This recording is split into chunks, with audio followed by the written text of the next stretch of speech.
name is Kelly Wolf, and you're watching Cove's Epilogue. Let's get into it.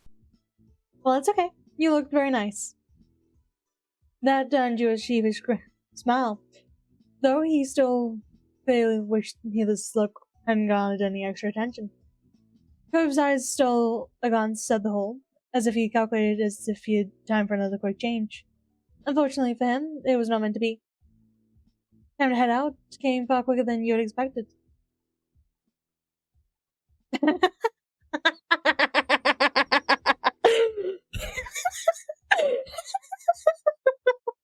Oh, this is golden. Of course, father like son. Moving car swung by the condo to make sure everything was in order. Your second surprise that night was it was also in formal clothes. Cove's face slightly whipped towards you, yours as Cliff went to Kara's. The two men pointed at one another. See? He knows! Exactly, Spot. Kara was talking to me like I was crazy. The aforementioned Kara placed undoubtedly yet dramatically across her eyes. Clifford, our son only knows this because you're the one who raised him. Cliff chuckled, his move to scratch the back of his neck. Yeah, that was my boy.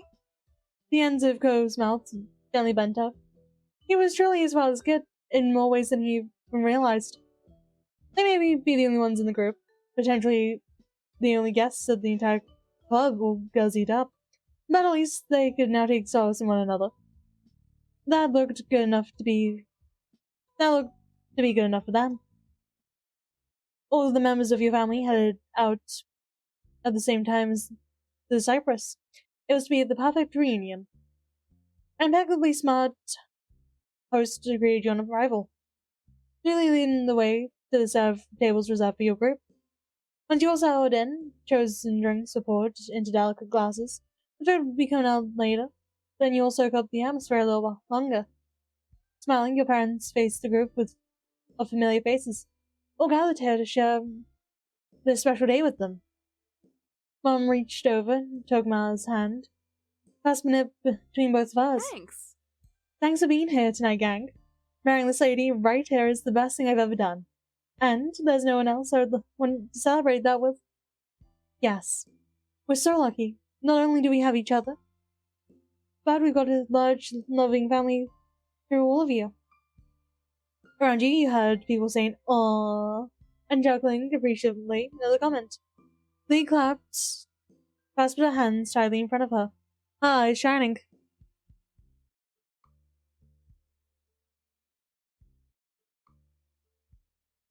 Your eyes met Liz's misty ones, and the affection she had for her mom carried over to you too. And for those who want to see, there you go.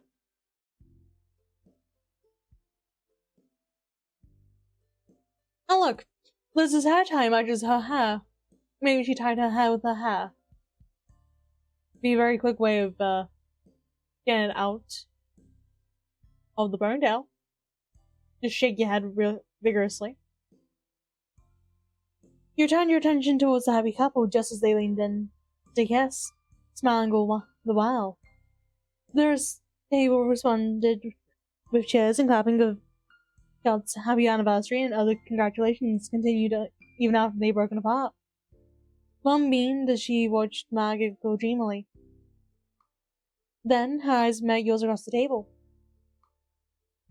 And of course, it won't be much longer before we're celebrating another marriage. She leaned eagerly over the table towards you and Cove. Your fiancé blushed, but he still grinned proudly at the suggestion.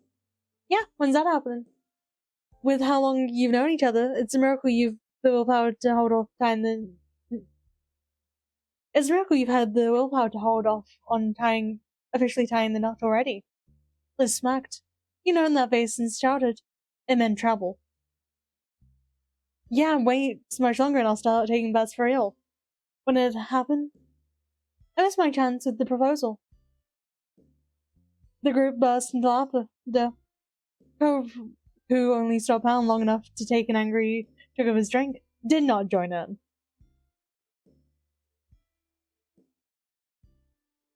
You laughed along with the others. The teasing was all meant well, and you didn't mind some good old-fashioned ribbing every once in a while. Oh! Oh, hey! Cove's head snapped up suddenly, and he placed both hands on the table. Dad. He narrowed his eyes as he stared at his father. I know what you did. Your dad. Your dad's eyes were wide as he glanced around nervously, looking genuinely confused. What did I do? You offered Callie $20 to be my friend. There was a perplexing murmuring as the table started asking their neighbors. There was a perplexed murmuring as the table started asking their neighbors about the sudden accusation. None looked more baffled than Cliff, who scratched his head as he screwed up his face in intense concentration. Huh? When did that happen? Crow threw his hands up in the air. Behind him, you saw curious glances heading your way from nearby tables. The first time you met! The memory returned to Cliff. You saw it clearly in his expression, which flickered like an old dusty light bulb, from pensiveness to realization. Oh yeah! He winked at you, then passed it on a sheepish grin before turning back to his son. That's time to ring some bells. My old master plan. Sorry, Spot. Grove slumped back down in his seat, the fight leaving him in the face of his father's total lack of shame. Sighing, he shook his head. Unreal. Apologized to Callie. Cliff's expression went somber as he looked you straight on. He usually was so laid back, especially now that Cove was old enough to get himself out of most trouble. That was a little unnerving. He opened his mouth. You braced for this apology. Instead, he gave you a thumbs up. Thanks.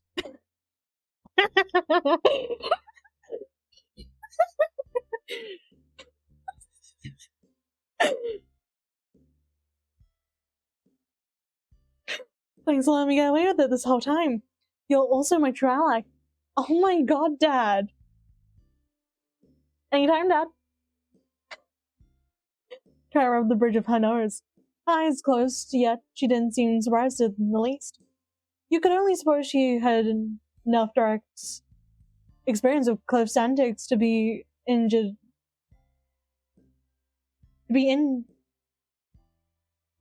to new revelations. The ladies of your family, on the other hand, were shooting each other questioning glances, mouths hung open, but they were uncharacteristically quiet. Now I was blinking rapidly, still reeling from back. Now I was blinking rapidly, still reeling from back and forth between father and son. While none of your family seemed entirely sure how to react to the news, one thing was clear. Cliff had pretty much escaped trouble, all thanks to you keeping quiet for long enough.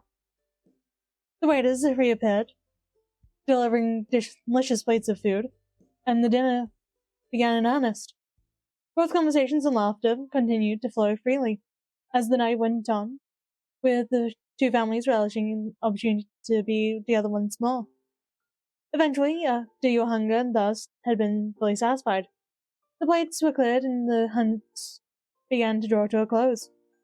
Kara and Cliff exchanged goodbyes with your family before heading out together. Cove gave his goodbyes to his parents while hanging back until your moms were ready to head off. You were getting a lift back with your moms. It was already so late, so you discussed the possibility of going straight to the hotel, rather than back to the condo. But Cove asked if they mind taking him back to the neighborhood. Wanted to visit a little longer. Your moms happily agreed. Liz and Lee were feeling tired, so your moms swung by their hotels during the trip, while you and Cove made the full journey with them. Riding back in... I'm sorry. How did Lee and Liz fit in this car as well as Cove and I? Was someone on a lap?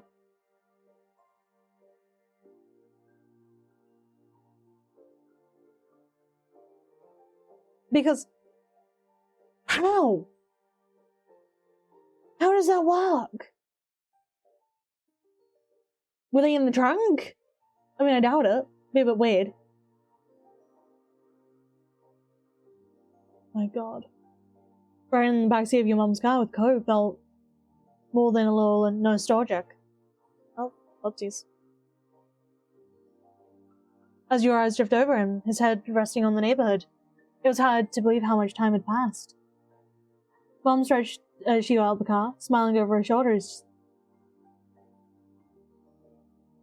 as she headed towards the house. Time to put my feet up. You two join us?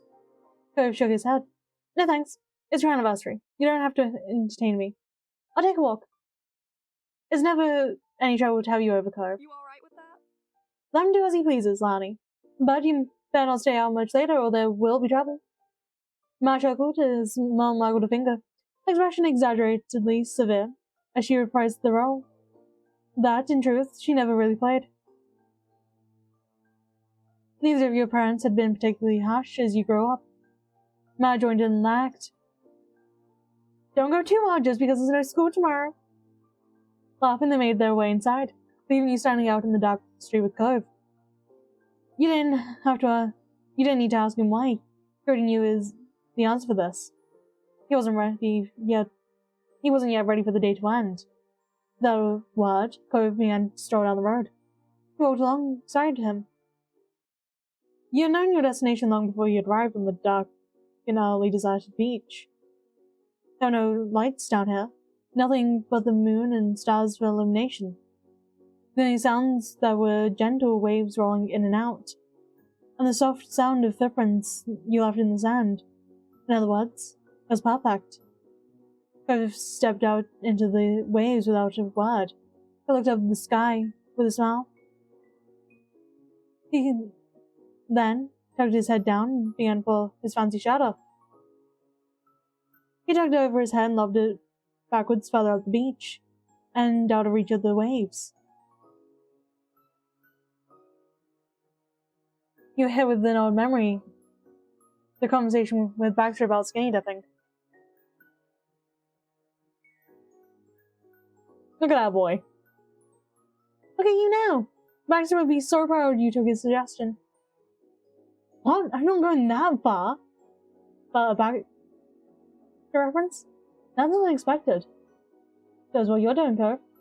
Okay, fine. Cove slipped off his dress pants and tossed them back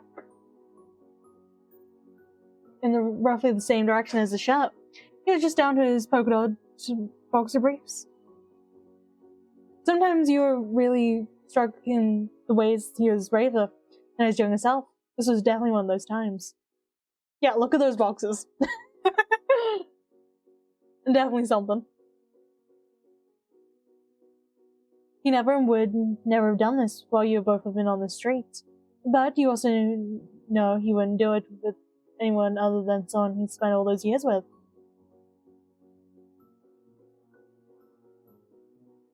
You decided you didn't care if your clothes got wet. I mean, we aren't wearing anything fancy around them. He waded further into the water until it came up to his chest. One ice cold soaking underwear. You follow Cove deeper into the sea. Your wet clothes clung to your body, soaking up the water, weighing you down. A physical reminder of all the unreal rules you were breaking. Cove grinned as you approached. I'm gonna be in so much trouble with my moms when we get back. I guess. Yeah? Oh well. Think fast. He splashed water at you as soon as the words left his mouth, giving you no time to prepare. The splash caught you full on, leaving you spluttering and drenched. You splashed him back. Seeing what you were doing, Cove put his hands up for protection. It was no use. The water washed over him, leaving his hair soaked. The two of you wound up drifting further along the shoreline, chatting and enjoying the chance to be back on the beach that provided the backdrop for much of your childhood. Eventually, a silhouette of the structures appeared up ahead. As you drew closer, you realized it was the old playground. Cove spotted it too, and hurried towards it, dragging himself out of the water and heading to the park. Wet sand covered his feet and lower legs with every step, clinging thickly enough that began to resemble a bizarre pair of boots. As you followed him, you wondered how many visitors this little park got nowadays.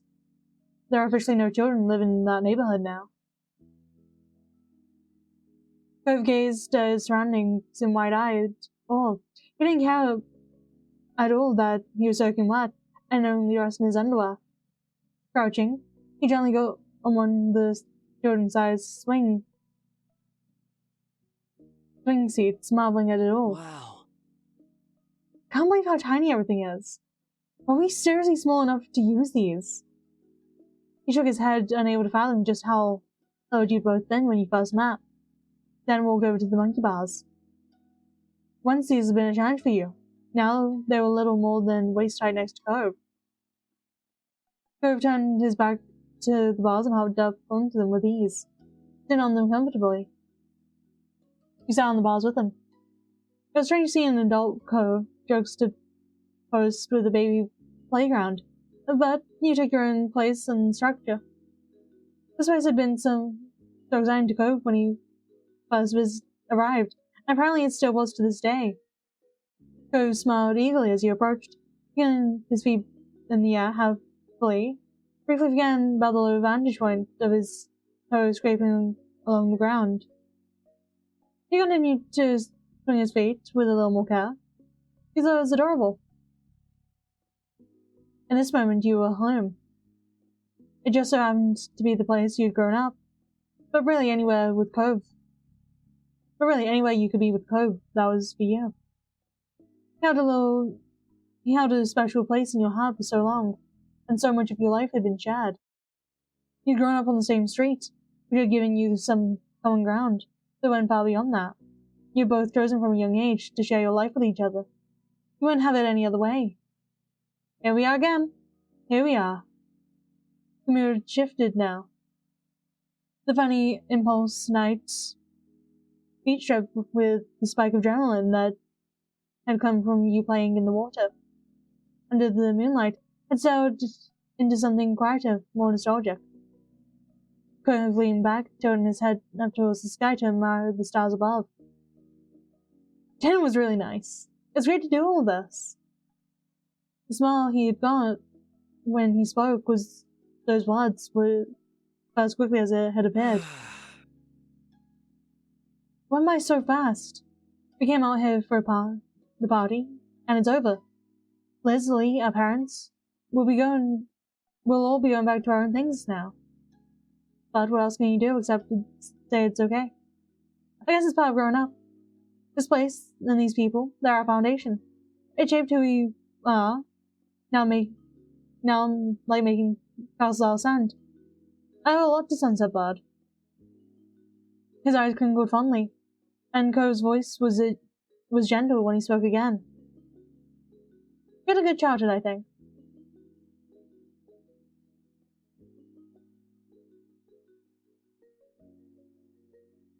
Wow, you're sounding so old, you joked. Seriously? It's just how I feel. He shook his head, sighing heavily. Alright. His smile took an uncharacteristically hard twist. You had a feel of where this was going. Be back at home before your dumb parents who don't know anything get mad. You had to laugh at the half-hearted impression of young Jeremy, the boy you met in this very park. He chatted along with you for a moment before tapering off. I hope we don't get grounded. Jokes kept coming. It was very amusing to imagine that not only did your mum somehow ground you as a full-grown independent adult, but that powers extended over to Cove as well. As much as you're enjoying being back here, Cove was right.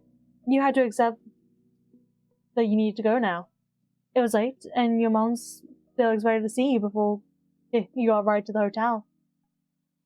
You and Cove hopped down from the bars, landing easily with the ground only a short distance below. Before you could return, you had swum close to a tree from the beach. You traveled the same path, following the footprints down from the shore you had left in the sand a little while earlier. Once Cove finished his abandoned clothes, you started to walk back up the old path home side by side. Droplets of water slipped down your skin and fell onto the road as you made your way back to your mum's house.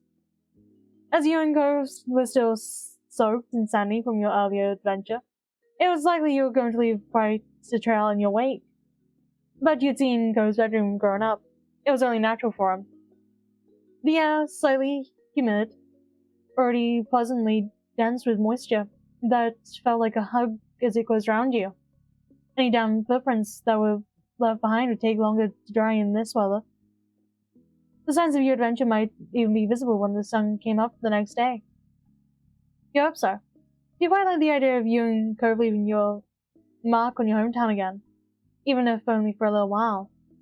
Despite being out late and Cove, in the case, mostly undressed, the balmy summer night prevented you from feeling any chill.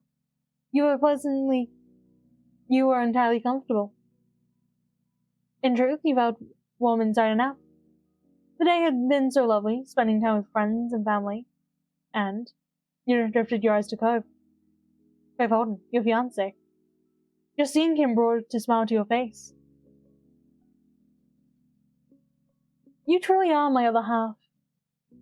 Cove turned to you, his eyes wide and adoring. And he bit his lip as he smiled shyly. You could tell that your words had touched him. I feel the same way, exactly. He held your gaze a moment longer, looking straight at you as he spoke. Again. I love you. I'll love you forever.